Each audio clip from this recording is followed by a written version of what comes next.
Assalamualaikum warahmatullahi wabarakatuh. Semoga teman-teman semua selalu diberikan kesehatan, kelancaran dalam setiap urusan, dan dijauhkan dari segala hal yang buruk. Amin. Ya Robbal Alamin. Hari ini saya akan membagikan sebuah kisah yang penuh dengan drama dan pelajaran hidup. Cerita ini bukan hanya menyentuh hati, tapi juga membuka mata kita tentang arti ketulusan dan perjuangan. Tidak perlu berlama-lama lagi. Mari kita mulai ceritanya. Rina turun dari bus dengan langkah pelan, menenteng satu tas kecil berisi pakaian seadanya. Wajahnya terlihat letih karena perjalanan panjang dari kampung menuju kota, tapi ada semangat yang bersinar di matanya. Ia datang dengan harapan baru, meninggalkan sawah, rumah panggung sederhana, dan keluarga yang selama ini menjadi tumpuan hidupnya. Ibunya berpesan, "Nak, kerja baik-baik di kota. Jangan sampai bikin malu keluarga. Ingat, jujur itu yang utama." Pesan itu terjenggan terus di kepala Rina. Jalanan kota yang ramai membuatnya agak canggung. Bunyi klakson, kendaraan yang berseliweran, gedung-gedung tinggi semuanya terasa asing. Beruntung, seorang sopir taksi online yang sudah diarahkan oleh agen pembantu menjemputnya. "Mbak Rina, ya, yuk langsung ke alamat majikan," ucap sopir itu ramah. Rina hanya mengangguk pelan, menunduk sambil menggenggam erat tasnya. Setibanya di rumah besar bercat putih dengan pagar tinggi, Rina tertegun. Rumah itu megah, berbeda jauh dari Rumi Rama di kampungnya. Halaman luas, taman dengan bunga tertata rapi, dan mobil mewah terparkir di garasi. Ya Allah, besar sekali rumahnya. Bagaimana nanti saya bisa kerja di sini? Batinnya bergetar. Pintu depan terbuka. Seorang perempuan paruh baya dengan penampilan rapi menyambutnya. Dialah Bu Ratna, istri Pak Arman. Wajahnya tegas, tapi terlihat ramah. "Kamu Rina, ya? Masuk sini. Jangan takut. Mulai sekarang kamu kerja di sini. Saya harap kamu bisa jaga kepercayaan," katanya sambil menatap Rina dari atas sampai bawah. Rina menunduk hormat. "Iya Bu, saya akan berusaha kerja sebaik-baiknya." Hari-hari pertama terasa canggung. Rina belajar banyak hal, mulai dari membersihkan rumah yang ukurannya jauh lebih besar dari yang ia bayangkan, memasak menu sederhana, hingga merapikan kamar anak-anak Pak Arman. Kadang ia salah dalam menaruh barang, tapi Bu Ratna cukup sabar mengajarinya. "Rina, kalau handuk ditaruh di sini, bukan di sana." "Tapi nggak apa-apa, nanti lama-lama juga terbiasa," ujar Bu Ratna dengan suara lembut. Rina mengangguk, lalu buru-buru memperbaiki kesalahannya. Anak-anak Pak Arman cukup akrab dengan Rina. Si bungsu, Adit, malah suka mengikutinya kemana-mana. "Mbak Rina, main bola sama aku yuk," pintanya dengan mata berbinar. Meski sibuk, Rina sering meluangkan waktu sebentar untuk bermain dengan Adit. Dari situlah Bu Ratna semakin menyukai Rina. Ia merasa terbantu karena pekerjaan rumah jadi lebih ringan dan anak-anak pun merasa nyaman. Namun, ada satu hal yang perlahan membuat suasana rumah itu tidak sepenuhnya tenang. Sejak awal, Pak Arman sering memperhatikan Rina secara diam-diam. Rina tidak sadar pada mulanya, tapi beberapa kali ia merasa tatapan itu membuatnya tidak nyaman. Saat Rina sedang menyapu halaman, Pak Arman berdiri di balkon sambil merokok. Matanya mengikuti setiap gerakan Rina saat Rina merapikan meja makan. Pak Arman pura-pura membaca koran, tapi sesekali melirik ke arahnya. Rina berusaha mengabaikan perasaan tidak enak itu. Ia hanya berpikir bahwa mungkin majikannya memang tipe orang yang suka memperhatikan. Tapi setiap kali mata mereka bertemu, Rina buru-buru menunduk. Wajahnya memerah, lalu melanjutkan pekerjaannya dengan cepat. Suatu malam, saat semua orang sudah masuk kamar, Rina masih di dapur mencuci piring. Tiba-tiba suara langkah kaki terdengar dari arah ruang tengah. Pak Arman muncul dengan kemeja yang sudah dilepas dasinya. Wajahnya lelah setelah seharian bekerja. "Rina, masih bangun? Rajin sekali," ucapnya sambil duduk di kursi makan. Rina kaget, hampir menjatuhkan piring di tangannya. "Iya, Pak. Tinggal sedikit lagi," jawabnya gugup. Pak Arman menatapnya sambil tersenyum tipis. "Kamu dari mana, Rin?" "Kampung mana?" tanyanya, seolah ingin memulai percakapan. "Dari kampung dekat Solo, Pak," jawab Rina singkat. Jauh juga. Berarti kamu di sini sendiri? Gak ada keluarga?" Rina mengangguk pelan, tidak berani menatap. "Iya, Pak. Cuma saya sendiri." Pak Arman tersenyum lagi. Kali ini lebih lebar. "Ya sudah, kalau begitu anggap saja rumah ini rumahmu.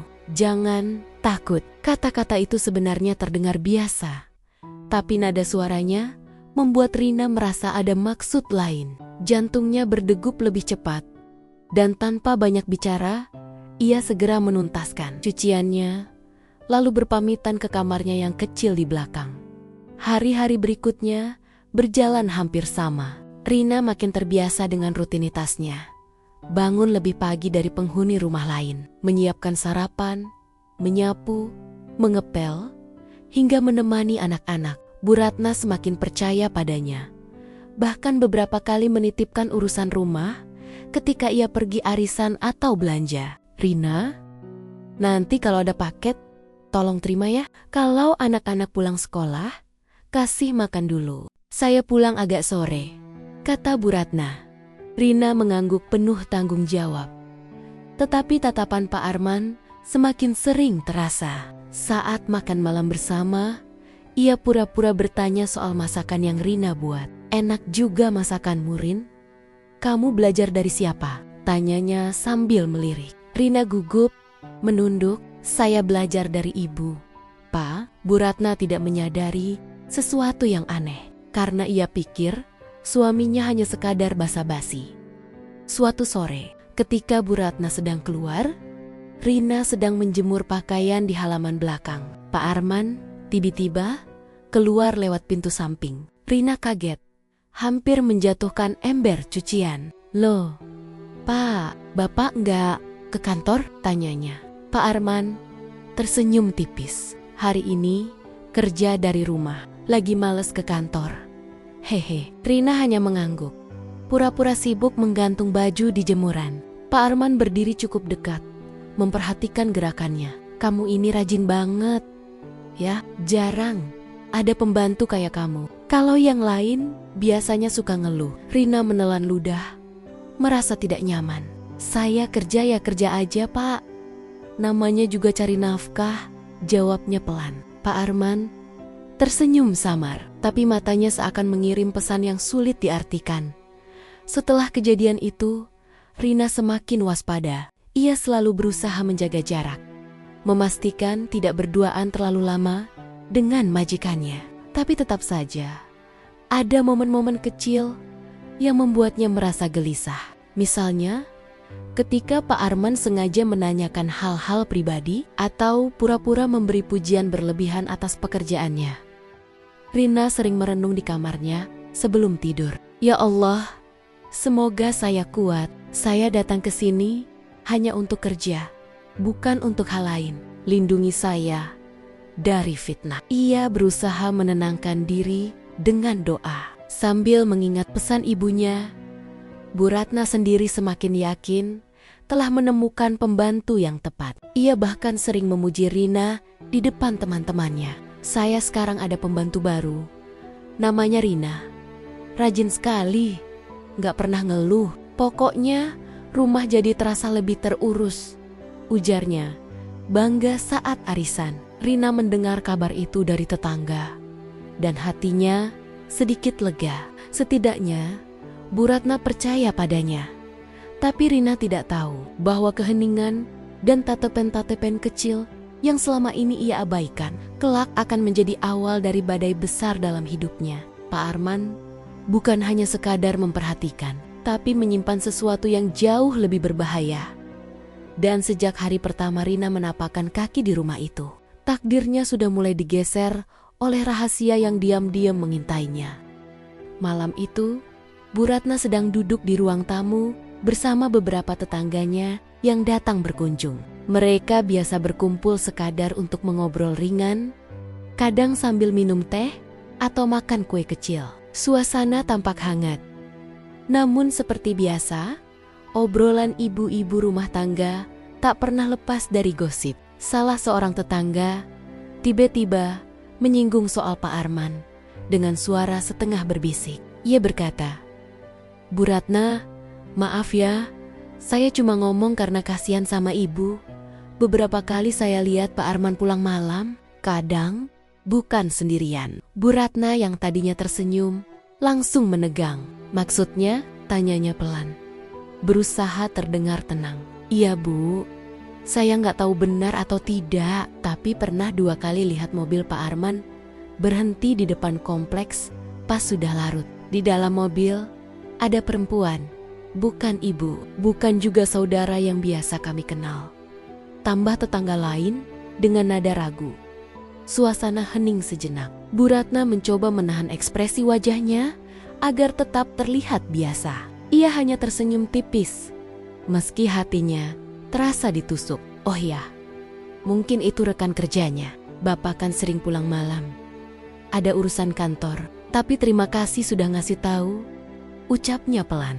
Para tetangga saling pandang, lalu mengalihkan pembicaraan ke hal lain. Namun, hati Bu Ratna sudah tidak tenang. Setelah tamu-tamu pulang, Bu Ratna duduk sendiri di ruang tamu. Tangannya meremas ujung kerudung yang ia pakai. Dadanya sesak, pikiran buruk mulai memenuhi kepalanya. Jangan-jangan benar, Bapak ada main sama perempuan lain, gumamnya dalam hati. Namun, saat itu juga ia mencoba menyangkal. Tidak mungkin, Arman bukan tipe orang begitu. Malam semakin larut, tapi matanya sulit terpejam. Ia menunggu suaminya pulang.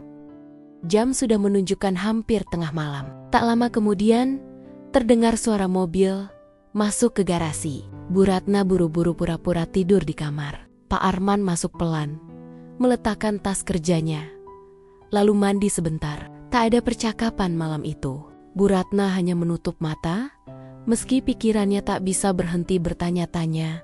Sejak malam itu, Bu Ratna mulai lebih memperhatikan gerak-gerik suaminya, jam pulangnya, cara bicaranya, bahkan aroma tubuhnya ketika pulang larut. Kadang ada wangi parfum yang asing, bukan bau klone yang biasanya ia kenal. Semakin hari kecurigaannya bertambah, tapi ia tidak berani langsung menegur. Ia takut salah bicara, takut rumah tangganya benar-benar retak. Namun entah kenapa, dalam kebimbangannya itu, pikirannya malah mengarah pada Rina. Sejak Rina datang, memang suasana rumah jadi lebih rapi, anak-anak terurus, bahkan dirinya sendiri merasa lebih ringan. Tapi di balik semua itu, Bu Ratna mulai menaruh curiga. Jangan-jangan selama ini bukan orang luar. Jangan-jangan si Rina ini yang diam-diam menggoda bapak. Pikirannya semakin kacau ketika teringat beberapa momen kecil. Pernah suatu kali ia pulang dari arisan, mendapati Rina sedang menyapu di ruang tengah, sementara Pak Arman duduk di sofa sambil menonton televisi. Pandangan Pak Arman saat itu terasa berbeda, seolah ada sesuatu yang tak biasa. Meskipun cepat berlalu, tapi bayangan itu terus mengganggu Bu Ratna. Keesokan harinya, Bu Ratna mulai memperhatikan lebih detail. Ia sengaja duduk di ruang makan saat Rina menyiapkan hidangan. Memperhatikan cara Pak Arman memandang. Sekilas memang biasa, tapi bagi Bu Ratna, tatapan itu terlalu lama untuk ukuran seorang majikan terhadap pembantunya. Jantungnya berdegup lebih cepat. Ia tersenyum kaku, seakan tidak terjadi apa-apa. Padahal hatinya sedang diliputi kecemasan. Di dapur, Rina merasa ada yang berubah. Bu Ratna yang biasanya ramah, kini lebih banyak diam. Nada suaranya dingin, setiap kali memberi perintah. "Rina, Jangan taruh piring di situ, harus di rak bagian atas. Jangan sampai salah lagi, katanya ketus. Rina hanya menunduk. Iya Bu, maaf. Dalam hati, Rina bertanya-tanya, apa saya bikin salah? Kenapa Bu Ratna jadi seperti ini? Malam berikutnya, gosip tetangga kembali terdengar. Kali ini lebih tajam. Saat Bu Ratna keluar belanja ke warung dekat rumah, dua orang ibu sedang berbisik. Begitu melihatnya, mereka sempat berhenti. Tapi satu di antaranya tak sengaja berkomentar. Kasihan, ya, kalau benar Pak Arman ada main di luar. Kalimat itu membuat langkah Bu Ratna terhenti. Ia pura-pura tidak dengar, tapi hatinya semakin panas. Pulang ke rumah, ia melihat Rina sedang menjemur pakaian. Entah kenapa, rasa kesalnya justru ditujukan pada gadis itu. Kamu jangan lama-lama di luar. Selesai jemur, langsung masuk. Jangan suka keluyuran, ucapnya. Tiba-tiba, Rina menoleh kaget. Iya Bu, saya cuma jemur sebentar. Ada nada heran dalam suaranya. Tapi ia memilih diam. Hari demi hari, kecurigaan itu semakin membesar. Bu Ratna sering memperhatikan ketika suaminya dan Rina berada dalam satu ruangan. Ia mulai melihat sesuatu yang sebenarnya tidak ada mungkin, hanya karena pikirannya sudah dipenuhi prasangka. Misalnya, ketika Rina menghidangkan teh, dan Pak Arman berkata, "Terima kasih Rin," dengan nada biasa. Di telinga Bu Ratna, itu terdengar seolah ada kelembutan yang berlebihan. Rina merasa tertekan.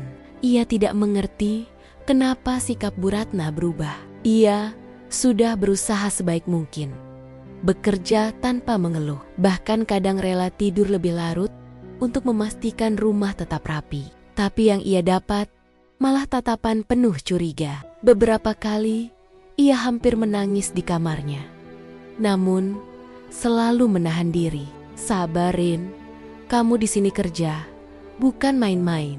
Jangan menyerah, bisiknya pada diri sendiri. Suatu malam, saat hujan deras, listrik rumah sempat padam sebentar. Rina yang sedang merapikan dapur terkejut ketika tiba-tiba Pak Arman muncul membawa senter. Rin, nggak usah takut, listriknya bentar lagi nyala, katanya sambil menyorotkan cahaya. Rina mengangguk, meski jantungnya berdegup kencang karena kaget. Tak lama, listrik menyala kembali dan suasana kembali normal. Namun kejadian kecil itu yang sebenarnya biasa menjadi bahan kecurigaan baru bagi Bu Ratna. Ia melihat dari tangga bagaimana suaminya dan Rina berdiri dalam cahaya senter, dan itu menambah bahan bakar prasangkanya. Malam itu, Bu Ratna tidak bisa tidur. Ia memandang langit-langit kamar. Dadanya sesak. Apa benar Rina yang jadi penyebab semua ini? Apa benar Arman? Air matanya menetes. Ia ingin bertanya langsung pada suaminya, tapi rasa takut lebih besar. Ia takut mendengar jawaban yang mungkin menghancurkan hatinya. Sejak saat itu, setiap langkah Rina terasa diawasi. Saat ia menjemur baju, Bu Ratna mengintip dari jendela. Saat ia menyapu halaman, Bu Ratna berdiri di teras pura-pura menelepon. Bahkan ketika Rina sedang membantu Adit belajar, Bu Ratna duduk di kursi ruang tamu hanya untuk memastikan tidak ada yang aneh. Rina semakin bingung, merasa seperti tersangka di rumah yang seharusnya menjadi tempatnya mencari nafkah. Hari demi hari ketegangan itu makin terasa. Bu Ratna hidup dalam dilema, antara percaya pada gosip tetangga atau pada suaminya sendiri. Namun, entah kenapa, beban itu justru ia tumpahkan kepada Rina. Padahal, Rina hanyalah gadis lugu yang datang untuk bekerja, tanpa pernah tahu bahwa dirinya sedang dijadikan kambing hitam dalam konflik rumah tangga yang belum jelas arahnya. Dan di balik semua kegelisahan itu, ada satu hal yang Bu Ratna tidak tahu. Tatapan Pak Arman yang sering ia lihat bukan hanya prasangka. Ada sesuatu yang memang disembunyikan, sesuatu yang kelak akan membuat kecurigaan itu berubah menjadi kenyataan yang lebih pahit.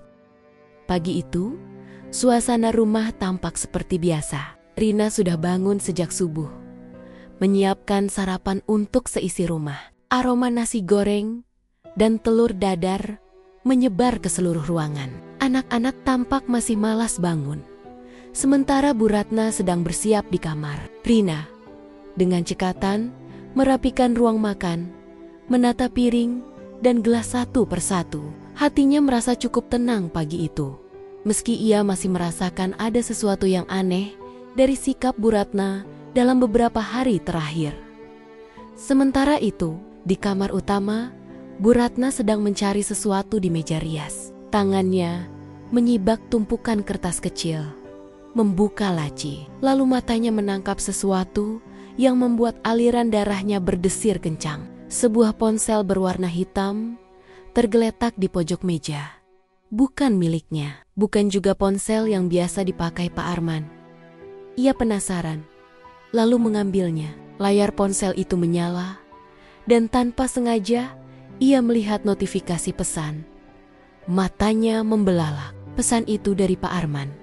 Kalimatnya lembut, penuh kata-kata manis yang membuat perasaan Bu Ratna seketika meledak. Sayang, jangan lupa sarapan. Aku kangen kamu. Tadi malam, aku gak bisa tidur kepikiran kamu. Dan masih banyak pesan serupa yang membuatnya seperti tertampar. Tangannya bergetar, dadanya naik turun, matanya mulai basah. Ya Allah, jadi ini benar. Arman beneran main belakang, gumamnya lirih. Tapi kemudian pikirannya langsung meloncat pada satu nama, Rina. Sejak gosip tetangga, sejak tatapan yang ia lihat, sejak momen-momen kecil yang mengusik hatinya, semua potongan itu seperti menyatu, membentuk dugaan kuat yang akhirnya meledak. Jangan, perempuan itu Rina. Dengan langkah tergesa, Bu Ratna keluar kamar sambil membawa ponsel itu. Di ruang makan, Rina sedang menuang teh ke dalam gelas. Tiba-tiba suara lantang Bu Ratna menggema, membuat Rina kaget, hampir menjatuhkan teko. Rina, kamu tega ya?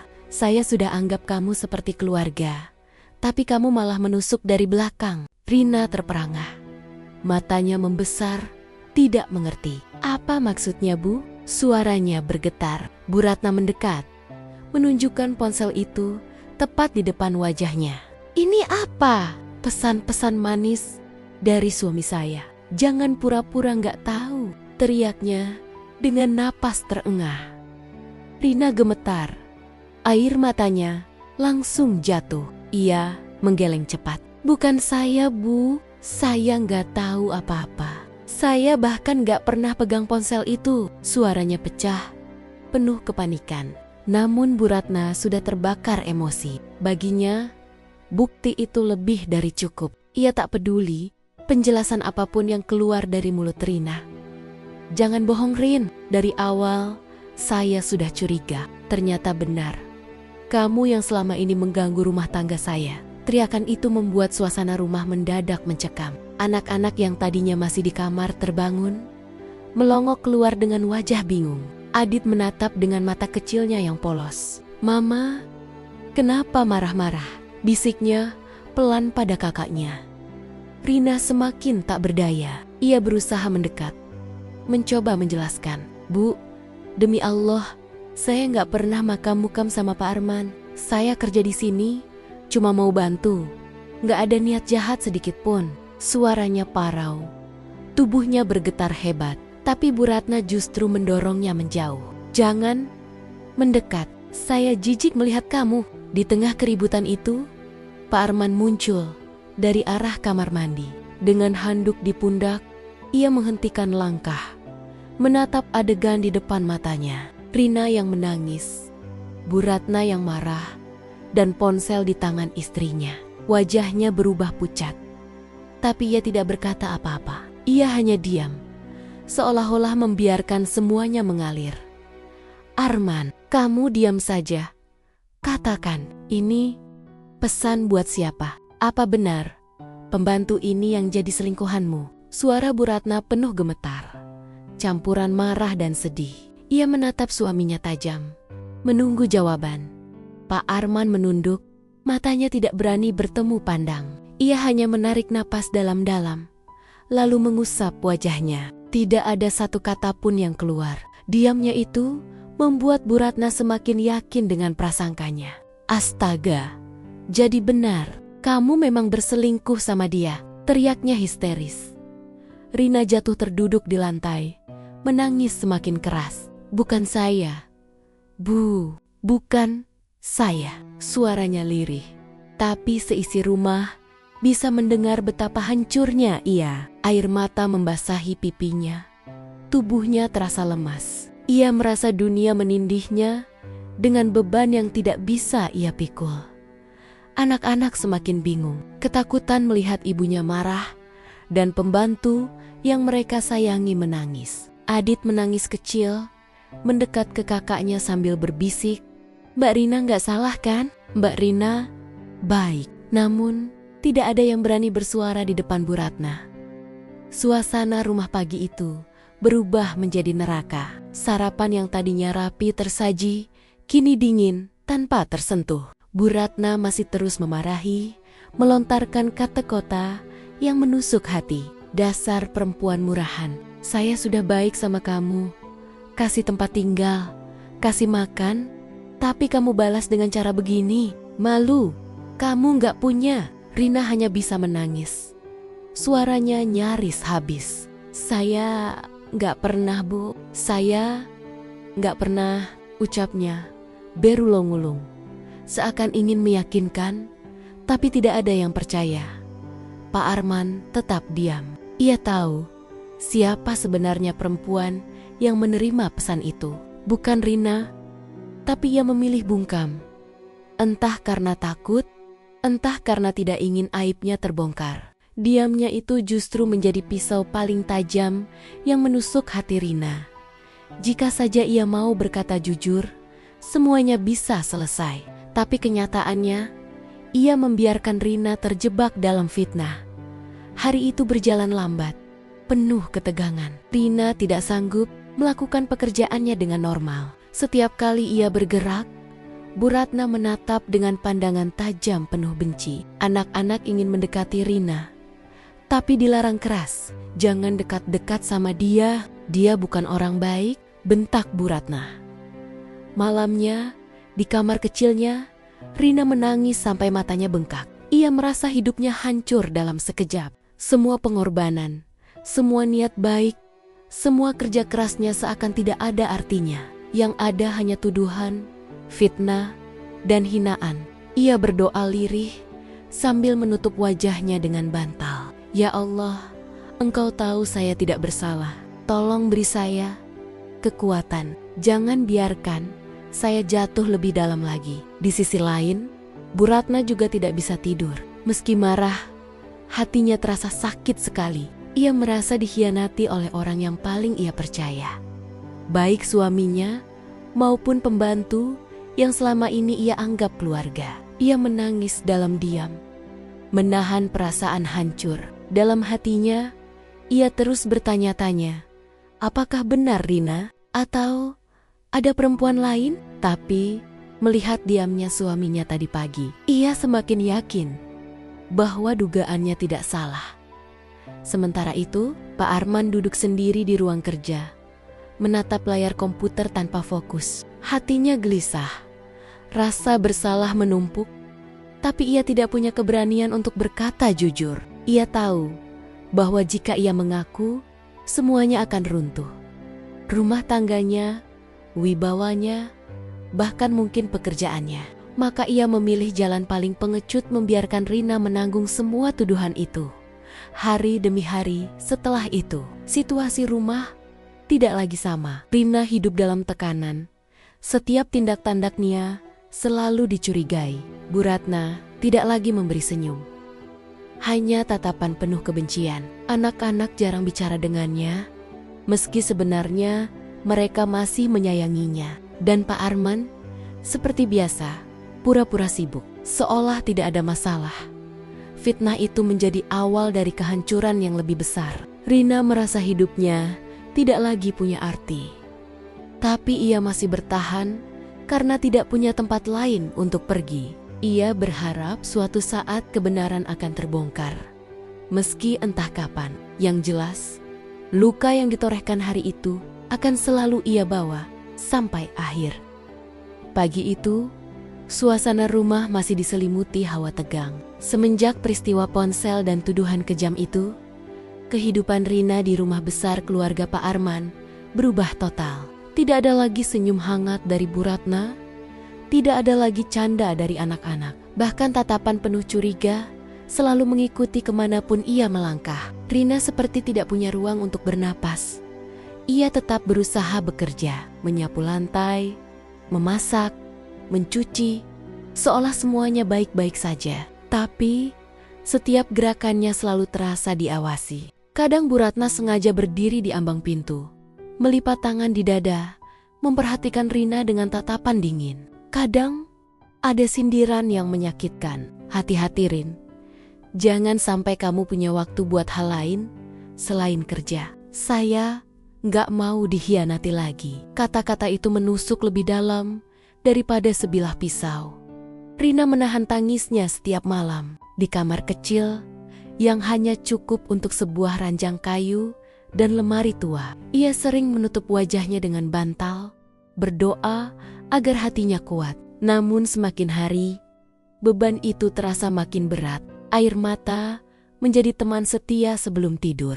Seringkali ia bertanya pada dirinya sendiri, kenapa harus ia yang disalahkan? Kenapa harus ia yang menanggung dosa yang tidak pernah ia lakukan? Sementara itu, Pak Arman semakin jarang berinteraksi dengan Rina. Ia selalu pulang larut malam, pura-pura sibuk dengan pekerjaan. Jikapun berpapasan di ruang makan atau halaman, ia hanya melempar senyum tipis tanpa kata-kata. Diamnya itu justru menambah luka di hati Rina.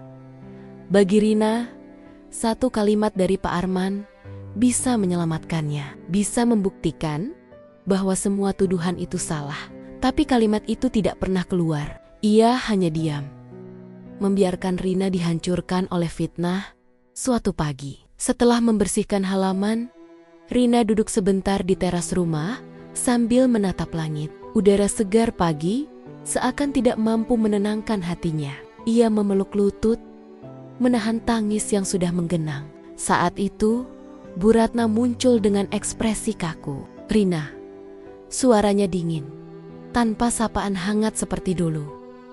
Rina buru-buru berdiri, menyeka matanya. Iya, Bu, jawabnya lirih. Kamu jangan pikir saya lupa. Meskipun kamu diem aja, saya nggak bisa hilangkan rasa sakit ini. Setiap kali lihat kamu, saya ingat pengkhianatan itu, ucap Bu Ratna. Matanya berkokok-kokah, namun tetap keras. Rina hanya bisa menunduk. Hatinya semakin remuk. Ia ingin sekali berteriak bahwa ia tidak bersalah. Ingin sekali memaksa semua orang mendengar kebenaran. Tapi mulutnya keluh. Ia tahu, apapun yang ia katakan hanya akan dianggap alasan. Hari itu menjadi titik balik. Malamnya, setelah seharian bekerja tanpa tenaga, Rina duduk di tepi ranjang kecilnya sambil membawa tas kain sederhana. Ia mulai memasukkan beberapa helai baju, selendang lusuh, dan Al-Quran kecil peninggalan ibunya. Tangannya gemetar, hatinya terasa sangat sakit. Air matanya jatuh satu persatu, membasahi pakaian yang ia lipat. Saya nggak kuat lagi, Bu. Saya harus pergi, bisiknya pada dirinya sendiri. Suaranya pecah. Keesokan harinya, ketika matahari baru saja naik, Rina memberanikan diri berbicara dengan Bu Ratna di ruang makan. Suasana hening, hanya terdengar suara sendok beradu dengan piring. Anak-anak duduk terdiam, menyadari ada sesuatu yang serius. Pak Arman juga ada di sana, duduk dengan wajah datar. Rina berdiri dengan tangan yang gemetar, matanya sembab, wajahnya pucat. Ia menunduk sebentar, menarik napas panjang, lalu berkata pelan, Bu, saya minta maaf kalau selama ini ada salah. Saya bersumpah, saya nggak pernah mekam-mekam sama Pak Arman. Tapi kalau saya tetap disalahkan, lebih baik saya pergi dari sini. Suasana mendadak membeku. Anak-anak menatap Rina dengan mata lebar, tidak percaya dengan apa yang baru saja mereka dengar. Pak Arman sedikit terlonjak, tapi tetap tidak berkata apa-apa. Sementara Bu Ratna, dengan wajah keras, menutup telinga dari penjelasan itu. Ia menaruh sendok dengan kasar, lalu bersuara lantang, "Pergi, bagus. Memang itu yang terbaik. Saya nggak mau ada orang seperti kamu lagi di rumah ini." Rina terdiam. Air matanya langsung jatuh. Hatinya semakin hancur mendengar kalimat itu. Namun ia tetap mencoba kuat. Meski tubuhnya terasa lemas, ia menunduk dalam-dalam, lalu melangkah mundur perlahan. Anak-anak, terutama Adit, tidak tahan melihatnya. Bocah itu berdiri dari kursi, berlari ke arah Rina, dan memeluk pinggangnya erat. "Mbak Rina, jangan pergi." "Adit, sayang Mbak Rina." "Mbak Rina, baik." Suaranya bergetar, matanya berkokek-kokaka. Rina berjongkok, memeluk Adit dengan tangis yang pecah. "Mbak juga sayang sama Adit, tapi Mbak harus pergi, nak. Doakan Mbak ya." Ia mencium kening bocah itu berkali-kali. Anak-anak lain juga mulai menangis, tapi tidak berani mendekat karena tatapan Bu Ratna yang tajam. Pak Arman hanya menunduk, tangannya mengepal di bawah meja. Dalam hatinya ada perasaan bersalah yang menjerit, tapi ia tetap tidak bersuara. Ia membiarkan adegan itu berjalan, seakan bukan dirinya yang menyebabkan semua luka. Rina akhirnya berdiri, melepaskan pelukan Adit dengan paksa. Dengan langkah berat, ia menuju kamarnya, mengambil tas kecil yang sudah ia siapkan. Semua mata mengikuti langkahnya. Tidak ada yang berani bicara, kecuali Bu Ratna yang masih memasang wajah dingin ketika Rina keluar dari rumah dengan membawa tas itu. Udara pagi terasa menusuk ke dalam dada. Ia berhenti sejenak di halaman, menatap rumah besar itu untuk terakhir kalinya. Rumah yang dulu ia anggap tempat mencari nafkah dengan tenang, kini menjadi tempat yang paling menyakitkan dalam hidupnya. Dengan langkah gontai, ia berjalan ke arah jalanan kecil di depan rumah. Air matanya terus mengalir tanpa bisa dihentikan. Ia tidak tahu harus kemana, tidak tahu akan tinggal di mana. Yang ia tahu, ia tidak bisa lagi bertahan di rumah yang penuh tuduhan dan kebencian di dalam rumah. Suasana hening setelah kepergian Rina. Adit masih menangis terseduh-seduh, sementara kakaknya berusaha menenangkan. Bu Ratna masuk ke kamar dengan wajah penuh amarah bercampur luka. Pak Arman tetap duduk, menatap kosong ke arah pintu yang baru saja dilalui Rina. Hatinya terasa perih, tapi mulutnya tetap terkunci. Malam itu, di sebuah kontrakan kecil yang akhirnya ia temukan berkat bantuan seorang kenalan lama di kampung, Rina duduk sendirian di lantai dingin. Tas kecilnya tergeletak di samping, sementara wajahnya basah oleh air mata. Ia merasa dunia terlalu kejam padanya. Semua yang ia perjuangkan hancur begitu saja. Namun di tengah kesedihan itu, ia masih menggenggam erat Al-Quran kecilnya. "Ya Allah, kalau memang ini jalan saya, kuatkan saya. Tolong buktikan kebenaran, walaupun saya sudah nggak ada di sana." Malam terasa panjang, penuh tangis dan doa. Sementara di rumah Pak Arman, luka baru saja dimulai. Bu Ratna merasa lega karena Rina pergi, tapi jauh di dalam hatinya ada kegelisahan yang tidak bisa ia jelaskan. Pak Arman, di sisi lain, semakin tenggelam dalam rasa bersalah yang ia sembunyikan. Rina pergi membawa luka, tapi ia juga meninggalkan pertanyaan besar yang kelak akan membuka rahasia yang lebih kelam. Hari-hari setelah kepergian Rina berjalan begitu hambar di rumah besar itu. Tidak ada lagi suara langkah ringan yang terburu-buru saat pagi. Tidak ada lagi aroma masakan sederhana yang selalu hangat menyambut keluarga. Tidak ada lagi senyum tulus yang menyapa anak-anak ketika mereka pulang sekolah. Rumah itu kini hanya terisi oleh keheningan yang aneh. Meski masih tampak megah dari luar, Bu Ratna berusaha meyakinkan dirinya bahwa ia sudah mengambil keputusan yang benar dengan mengusir Rina. Namun jauh di dalam hati, Ia merasa ada yang salah.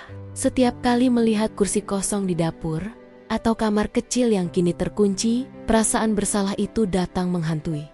Pak Arman pun tidak banyak berubah. Ia masih sering pulang larut malam, masih sibuk dengan alasan pekerjaan, dan semakin jarang berbincang dengan istrinya. Bu Ratna mulai memperhatikan pola yang selama ini ia abaikan.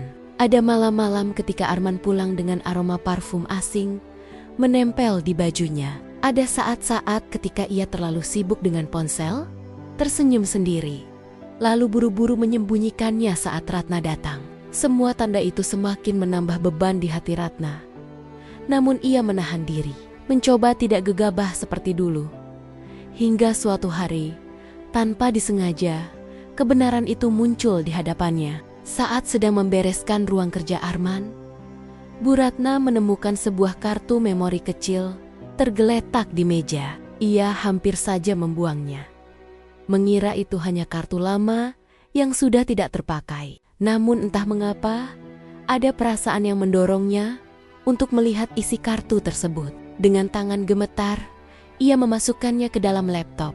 Beberapa folder muncul, berisi rekaman video dari CCTV rumah, termasuk kamera di garasi yang dipasang untuk keamanan. Awalnya hanya rekaman biasa, mobil keluar masuk, tidak ada yang aneh. Tapi kemudian, matanya membelalak saat melihat sebuah rekaman malam hari. Di layar, terlihat jelas mobil Pak Arman yang baru masuk ke garasi. Ia keluar dari mobil, namun tidak sendirian. Ada seorang wanita yang ikut bersamanya. Wanita berambut panjang, memakai pakaian rapi seperti dari kantor. Mereka terlihat bercanda, tertawa kecil, bahkan berpegangan tangan. Detik berikutnya membuat jantung Bu Ratna seakan berhenti berdetak. Dalam rekaman itu, Pak Arman mendekat pada wanita itu. Lalu dengan jelas terlihat mereka berciuman singkat sebelum masuk ke dalam rumah melalui pintu samping. Bu Ratna langsung menutup mulutnya dengan tangan. Tubuhnya gemetar hebat. Air matanya jatuh tanpa bisa ditahan. Rekaman itu tidak bisa berbohong. Semua kebohongan yang selama ini ia abaikan kini terpampang nyata di depan matanya. Dalam sekejap, potongan-potongan kejadian sebelumnya menyeruak kembali di kepalanya. Tatapan diam Arman saat ia menuduh Rina, kebisuan suaminya saat Rina menangis, minta keadilan. Semua sikap dinginnya yang aneh selama ini. Ternyata bukan Rina yang bersalah, bukan Rina yang menghancurkan rumah tangga ini. Justru suaminya sendiri yang bermain api. Dan ia, sebagai istri, sudah terjebak dalam prasangka yang kejam. Ia sudah menghukum orang yang salah. Bu Ratna menjatuhkan tubuhnya di kursi, menutup wajahnya dengan kedua tangan. Tangisnya pecah. Kali ini bukan karena amarah, melainkan penyesalan yang luar biasa. Ya Tuhan, apa yang sudah aku lakukan? Bisiknya lirih di antara isakan. Ia merasa dadanya sesak, seakan tak ada udara yang cukup untuk bernapas. Beberapa menit kemudian, ia mencoba menenangkan diri. Meski matanya masih basah, dengan tangan gemetar, ia memutar rekaman lain, memastikan apa yang ia lihat bukan hanya kebetulan. Dan benar, ada beberapa rekaman lain di hari yang berbeda. Setiap kali Pak Arman pulang larut malam, seringkali ada wanita itu bersamanya. Terkadang mereka hanya berbicara di dalam mobil cukup lama, terkadang masuk sebentar ke dalam rumah. Semuanya cukup jelas untuk membuktikan bahwa hubungan mereka bukan sekadar rekan kerja biasa. Bu Ratna menutup laptop dengan keras, lalu terisak semakin dalam. Hatinya hancur berkeping-keping. Ia teringat wajah Rina saat menangis membela diri, saat bersujud memohon agar tidak disalahkan. Kata-kata terakhir Rina sebelum pergi terngiang kembali. Saya bersumpah tidak pernah mekam-mukam sama Pak Arman, Bu. Kalau saya tetap disalahkan, lebih baik saya pergi. Kata-kata itu kini terasa seperti cambukan keras yang menampar hati Ratna. Ia merasa seperti monster karena telah menuduh seorang gadis jujur yang hanya ingin bekerja dengan tenang. Lebih kejam lagi, ia mengusir Rina tanpa memberi kesempatan untuk menjelaskan. Semua karena ia terlalu buta oleh rasa curiga dan amarah. Malam itu, Bu Ratna tidak bisa tidur. Ia berbaring di ranjang. Tapi matanya terus menatap lenggit-lengget dengan pikiran yang berputar. Di sampingnya, Pak Arman sudah terlelap. Tidak menyadari badai besar yang sedang berkecamuk di hati istrinya. Air mata Ratna terus mengalir tanpa suara. Ia merasa hidupnya runtuh. Ia kehilangan kepercayaan pada suaminya, dan pada saat yang sama, ia kehilangan orang yang sebenarnya paling setia di rumah itu. Keesokan harinya, Bu Ratna berusaha menjalani hari seperti biasa. Ia menyiapkan sarapan untuk anak-anak, mengantar mereka ke sekolah. Namun wajahnya pucat, matanya sembab. Anak-anak memperhatikan perubahan itu, tapi tidak berani bertanya. Dalam diam, mereka juga merasakan kehilangan sosok Rina yang selalu ada untuk mereka. Sepeninggal anak-anak ke sekolah, Ratna duduk sendirian di ruang tamu. Ia menatap foto keluarga yang tergantung di dinding. Foto itu diambil beberapa tahun lalu, ketika semuanya masih tampak harmonis. Senyum Pak Arman di foto itu terasa palsu baginya kini. "Kenapa, Man? Man, kenapa harus begini?" gumamnya dengan suara serak. Hari-hari berikutnya, rasa bersalah itu semakin menghantam. Setiap kali ia melihat piring kotor yang menumpuk, ia teringat bagaimana Rina selalu rajin membersihkannya. Setiap kali ia menyiapkan makanan seadanya, ia teringat masakan sederhana Rina yang selalu berhasil membuat anak-anak lahap makan. Setiap kali malam datang, ia teringat suara isak tangis Rina yang dulu samar-samar terdengar dari kamar kecil di ujung lorong. Semua itu kini menjadi hantu yang menghantuinya, membuat penyesalan semakin dalam. Suatu sore, Bu Ratna memberanikan diri untuk membuka laptop lagi, memutar rekaman itu sekali lagi, kali ini dengan niat untuk memastikan dan mencari jawaban lebih jelas. Ia menatap wajah suaminya di layar, yang tampak begitu mesra dengan wanita lain. Amarahnya meledak. Tapi anehnya, amarah itu kini lebih banyak ditujukan pada dirinya sendiri. Karena terlalu cepat menuduh, ia sudah kehilangan seseorang yang mungkin tidak akan pernah bisa ia temukan lagi. Hatinya semakin perih ketika ia sadar satu hal. Rina tidak hanya kehilangan pekerjaan, tapi juga kehilangan harga diri. Seluruh rumah itu menyaksikan tuduhan kejam terhadapnya. Anak-anak pun mendengar.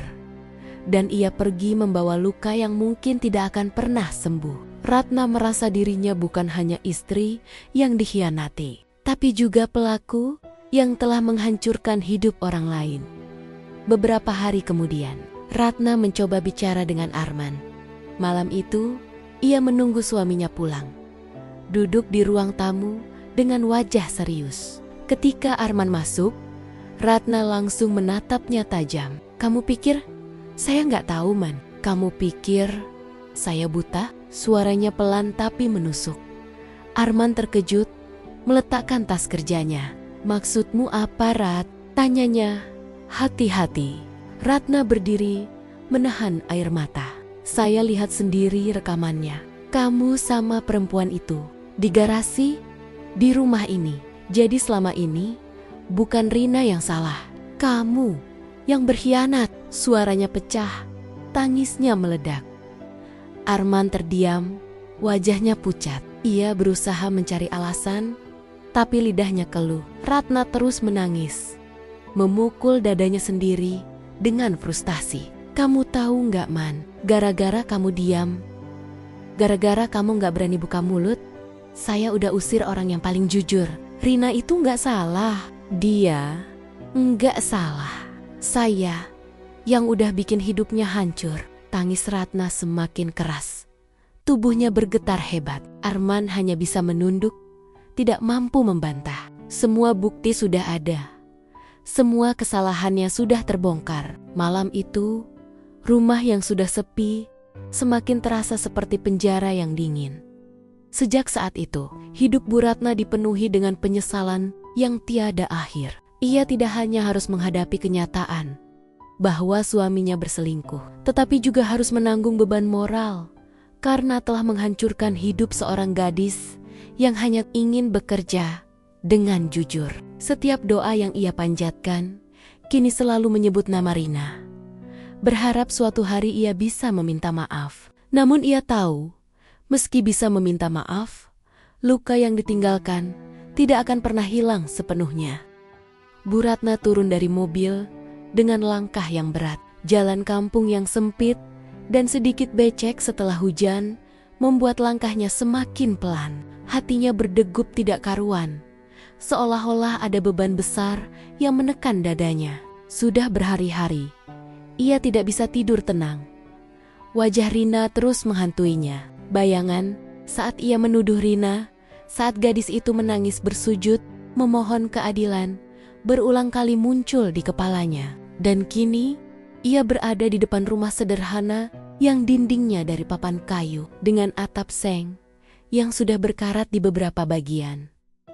Assalamualaikum. Suara Bu Ratna terdengar pelan, serak, seakan penuh rasa bersalah.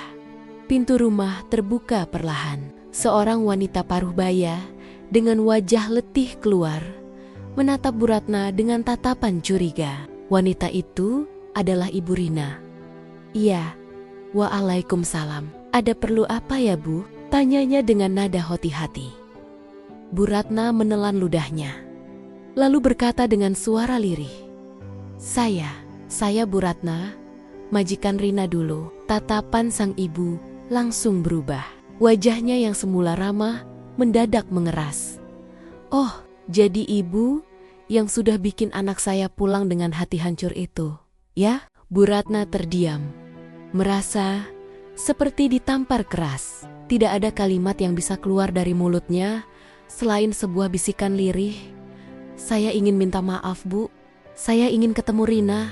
Boleh?" Sang ibu mendengus panjang, lalu menoleh ke dalam. Rina sedang sakit, badannya lemah, makan pun susah sejak pulang. Dia banyak menangis, malu sama tetangga, malu sama keluarga. Semua karena tuduhan yang ibu lemparkan. "Tapi kalau memang mau ketemu, silakan." Bu Ratna mengangguk pelan, lalu mengikuti Ibu Rina masuk. Hati Bu Ratna semakin mencelos saat ia melihat kondisi dalam rumah itu. Sederhana sekali. Hanya ada beberapa kursi kayu, meja kecil, dan ranjang bambu di sudut ruangan. Di ranjang itulah Rina terbaring lemah. Wajahnya pucat, tubuhnya terlihat kurus, dan matanya sembab karena terlalu sering menangis. "Rina," suara Bu Ratna bergetar. Rina membuka matanya perlahan. Matanya yang sayu berusaha fokus. Saat menyadari siapa yang berdiri di samping ranjang, air mata langsung mengalir di sudut matanya. Dengan suara lemah, ia berkata, "Bu Ratna, ngapain jauh-jauh ke sini? Mau nuduh saya lagi?" Kalimat itu terasa seperti pisau yang menusuk hati Bu Ratna. Ia langsung berlutut di samping ranjang, menggenggam tangan Rina yang dingin dan rapuh. "Tidak, Rina, Bu, salah. Bu yang salah. Besar. Semua tuduhan itu nggak benar. Bu sudah tahu kenyataannya sekarang. Selama ini yang bersalah itu Pak Arman, bukan kamu." Rina tersenyum pahit.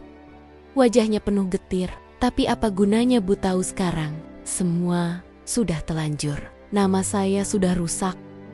Harga diri saya sudah jatuh. Orang kampung sudah dengar kabar. Katanya saya godain majikan. Mau dijelasin pun nggak ada yang percaya.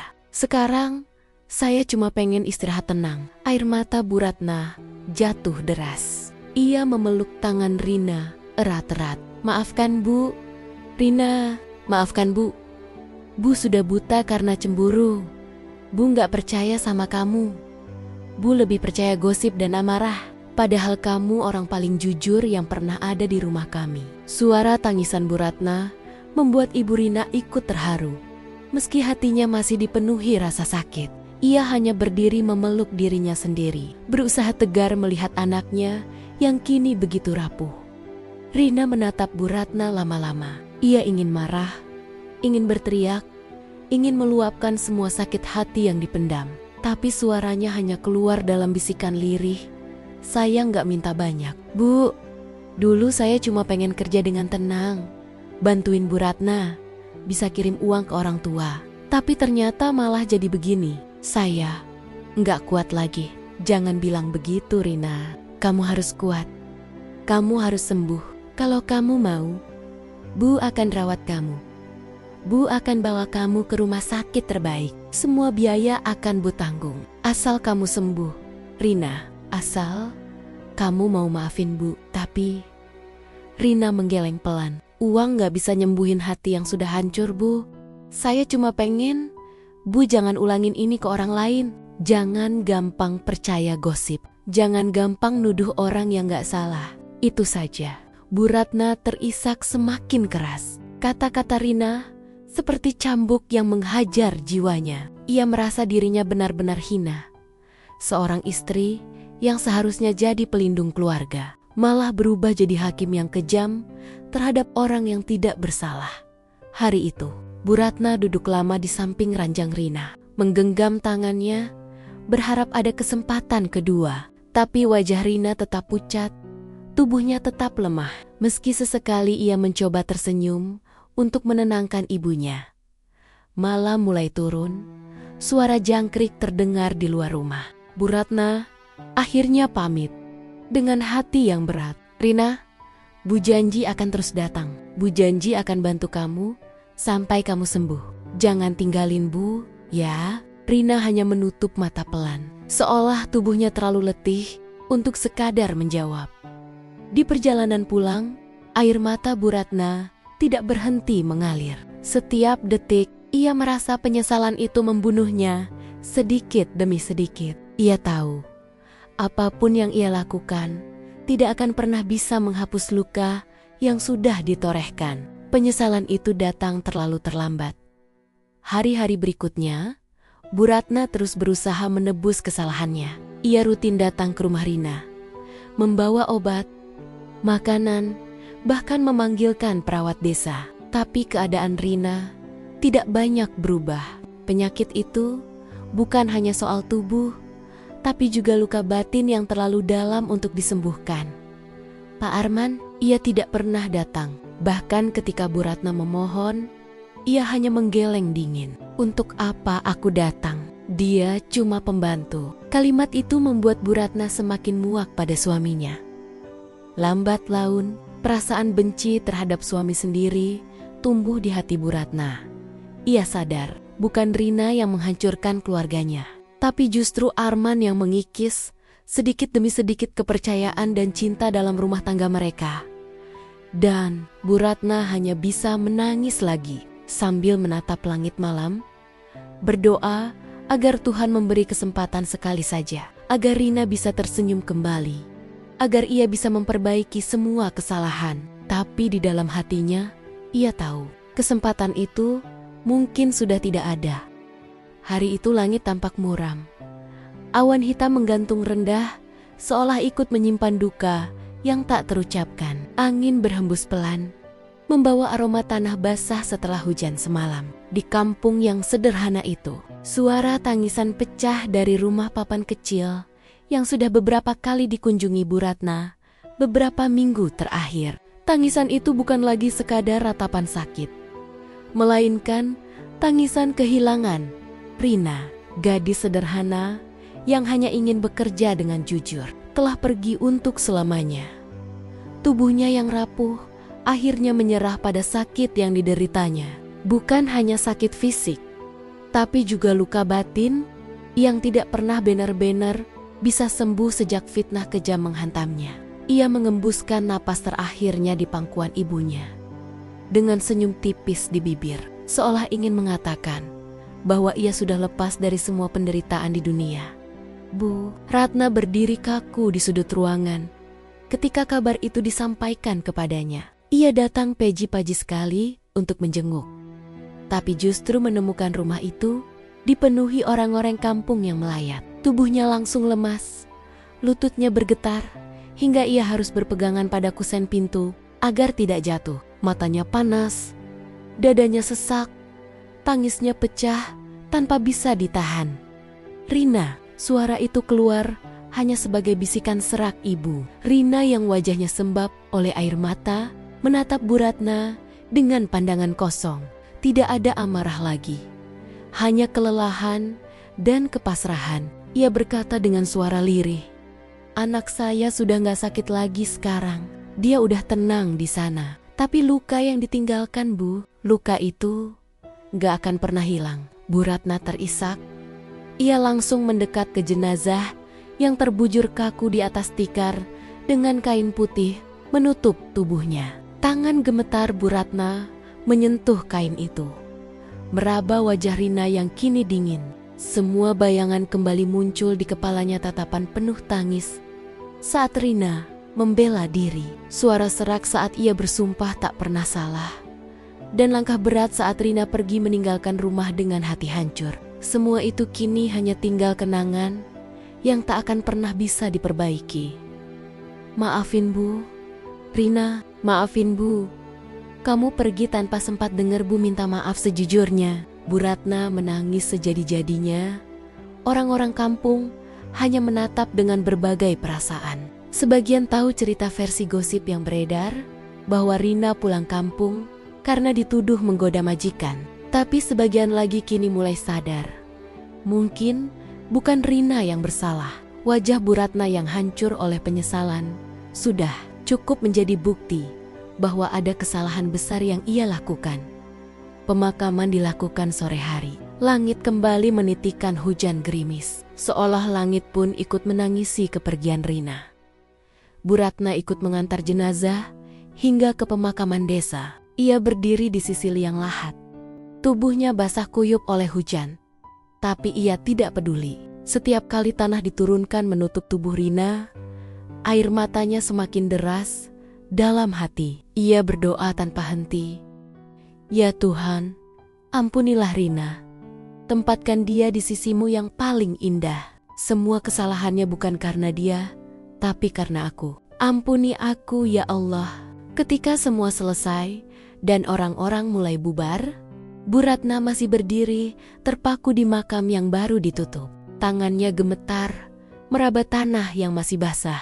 Ia berjanji pada dirinya sendiri untuk selalu datang ke makam itu setiap kali ia sempat, karena hanya dengan itu ia merasa bisa sedikit menebus dosa yang tak akan pernah lunas.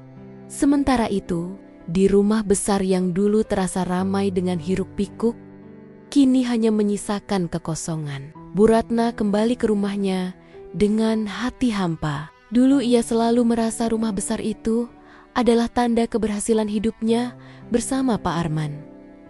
Tapi kini, tembok tinggi dan ruangan luas itu justru seperti penjara yang menyimpan segala penyesalan. Pak Arman tidak berubah. Ia masih hidup dengan kesibukannya. Masih berangkat pagi, pulang malam, seolah tidak terjadi apa-apa. Bahkan saat Bu Ratna pulang dari pemakaman dengan mata bengkak dan tubuh lelah, Arman hanya berkata datar, "Kenapa harus sedih begitu? Dia cuma pembantu. Lagi pula, kalau dia sudah meninggal, selesai sudah urusannya." Ucapan itu membuat hati Bu Ratna semakin remuk. Ia menatap suaminya dengan mata merah, penuh amarah bercampur jijik. Untuk pertama kalinya ia sadar bahwa hidup bersama Arman selama ini hanyalah ilusi kebahagiaan. Namun tak lama setelah itu, karma menimpa Arman. Selingkuhannya yang dulu begitu ia banggakan, akhirnya meninggalkan dirinya. Perempuan itu memilih pria lain yang lebih mapan, meninggalkan Arman dengan segala rahasia busuknya yang kini mulai tercium orang kantor. Reputasinya hancur, banyak yang mencibir. Bahkan beberapa proyeknya gagal karena gosip perselingkuhan yang terbongkar. Rumah besar itu yang dulu menjadi simbol kebanggaan, kini terasa seperti bangunan kosong tanpa jiwa. Hanya ada Bu Ratna yang berjalan lesu di dalamnya, menatap setiap sudut yang dulu pernah menjadi saksi kehadiran Rina. Suara tawa, langkah ringan, dan sikap penuh perhatian Rina seakan masih terngiang di telinganya. Setiap kali melewati kamar bekas tempat Rina tidur, Bu Ratna tak kuasa menahan tangis. Kamar itu kosong, tapi di sanalah Ia sering melihat Rina duduk dengan wajah polos, sibuk melipat pakaian atau menyapu lantai, sambil sesekali tersenyum. Semua itu kini hanya bayangan yang tidak akan pernah kembali. Malam-malam Bu Ratna penuh dengan mimpi buruk. Ia sering terbangun dengan tubuh berkeringat, merasa mendengar suara tangis Rina memanggil namanya. "Bu, saya nggak salah, Bu." Suara itu menghantui pikirannya, membuatnya semakin tenggelam dalam rasa bersalah. Pak Arman tidak pernah peduli. Bahkan ketika Bu Ratna mencoba membicarakan rasa penyesalannya, Arman hanya mengangkat bahu. "Sudahlah, jangan dibesar-besarkan. Itu semua sudah berlalu." Kalimat itu bagaikan garam yang ditaburkan ke luka Bu Ratna. Baginya, luka itu tidak akan pernah berlalu. Luka itu akan tetap ada sampai akhir hayatnya. Hari-hari berlalu, bulan berganti, tapi rasa sesal tetap menempel di hati Bu Ratna. Ia mulai sering pergi ke kampung, bukan hanya untuk menengok Ibu Rina, tapi juga untuk duduk lama di makamnya. Di sana, ia berbicara pada tanah si kenakan Rina bisa mendengarnya. "Rina, Bu janji akan terus doakan kamu. Bu janji gak akan biarin orang lain ngerasain hal yang sama kayak kamu. Kalau waktu bisa diputar, Bu lebih milih percaya sama kamu daripada percaya gosip. Tapi sekarang semua udah telat, Nak." Air matanya selalu menetes setiap kali ia berdoa di makam itu. Orang-orang kampung mulai melihat sisi lain dari Bu Ratna. Mereka tahu penyesalan itu nyata, tapi tetap saja semuanya sudah terlambat. Di rumah besar, Bu Ratna semakin sering menyendiri. Pak Arman sibuk dengan usahanya yang mulai goyah. Kehidupan rumah tangga mereka pun dingin, nyaris tanpa komunikasi. Cinta yang dulu ada sudah lama mati, digantikan oleh kebencian dan penyesalan. Hidup Bu Ratna kini hanya diwarnai dua hal: rasa bersalah pada Rina dan doa yang tak pernah putus untuk gadis itu. Ia tahu penyesalan itu akan ia bawa sampai mati, karena Rina, pembantu yang jujur, telah pergi selamanya membawa kebenaran yang baru disadari ketika semuanya sudah terlambat. Dan begitulah kisah itu berakhir, bukan dengan kebahagiaan, melainkan dengan kehilangan yang meninggalkan luka dalam. Sebuah pengingat bahwa fitnah bisa membunuh lebih kejam daripada senjata, dan penyesalan selalu datang terlambat, menghantui orang yang salah seumur hidupnya. Ya, dan itulah cerita hari ini. Terima kasih sudah menyimak cerita ini sampai akhir. Jika teman-teman suka dengan ceritanya, jangan lupa untuk like, share, dan subscribe agar channel ini bisa terus berkembang dan menghadirkan cerita-cerita menarik lainnya. Kalau teman-teman berkenan, silakan jawab salam di kolom komentar ya, agar kita bisa saling mendoakan dalam kebaikan. Wassalamualaikum warahmatullahi wabarakatuh.